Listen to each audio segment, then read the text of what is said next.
continuación procederemos a identificar los elementos químicos de la fuente de poder y el funcionamiento de la misma. La fuente de poder, o también llamada fuente de alimentación o fuente de energía, es el dispositivo que provee de electricidad con que se alimenta un computador u ordenador. Los conectores de la fuente de poder son el ventilador, interruptor de seguridad, conector de alimentación, selector de voltaje, el conector SATA,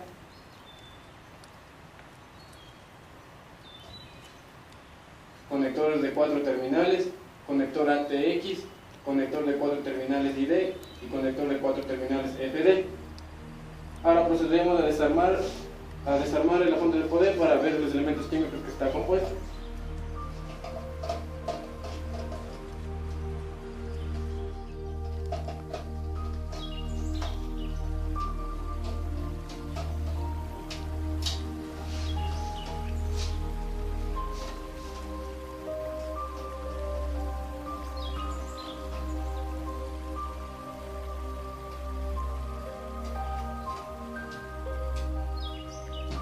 Sacamos cuidadosamente la parte de acá arriba y como podemos observar, aquí tenemos unas pequeñas placas de metal que son hechas de aluminio.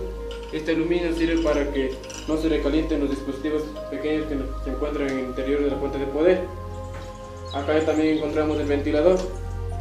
El ventilador sirve para enfriar los dispositivos, al igual que ya hacen funcionamiento con las placas de aluminio. Acá tenemos el embominante. El embominante está hecho de cobre. Y acá tenemos los cables que salen. Procederemos a pelar uno de los cables para identificar el elemento químico de cuál está compuesto.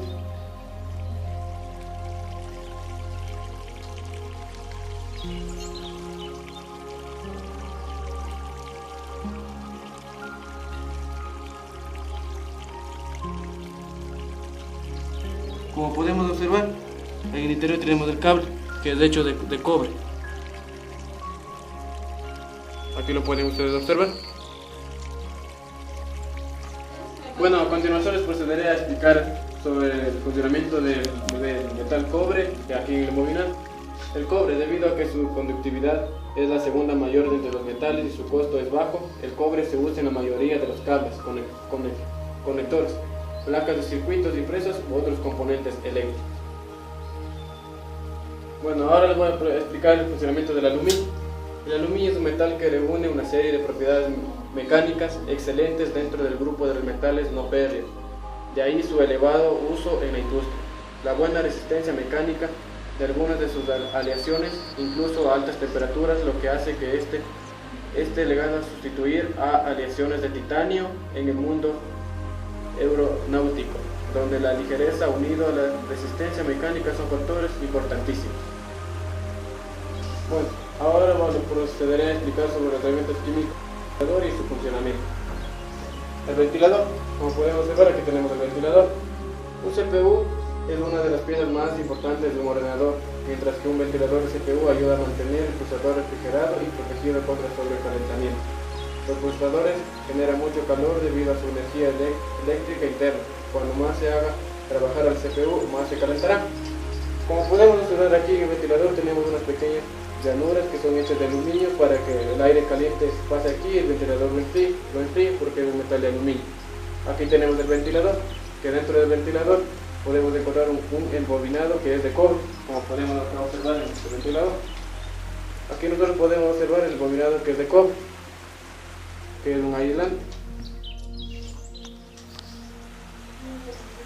Bueno, como podemos observar acá en la parte inferior del ventilador tenemos una pequeña pasta que es denominada la pasta térmica. La pasta térmica es una de masilla que puede presentarse en múltiples formatos, donde el más común es una especie de líquido muy denso y espeso. Generalmente tiene un color metálico, como podemos observar aquí, debido a sus componentes, aunque también hay otras variantes que presentan una tonalidad blanca. Ahora vamos a ver los componentes de la pasta térmica. Aunque este aparato es más una cuestión química que dentro de la electrónica o hardware, vamos a dar unas pequeñas pinceladas sobre cuál es la composición de la pasta térmica. La pasta térmica metálica, como podemos observar aquí, al igual que la cerámica, se parte de una base de una especie de silicón a la que se le añaden metales como el aluminio o plata, que ofrecen una conductividad térmica mucho mayor a la cerámica son más caras pero ideales para soportar altas temperaturas. Como les acabé de decir, la pasta térmica sirve para que se fríe el dispositivo y no se recaliente y así no se dañe nuestra CPU.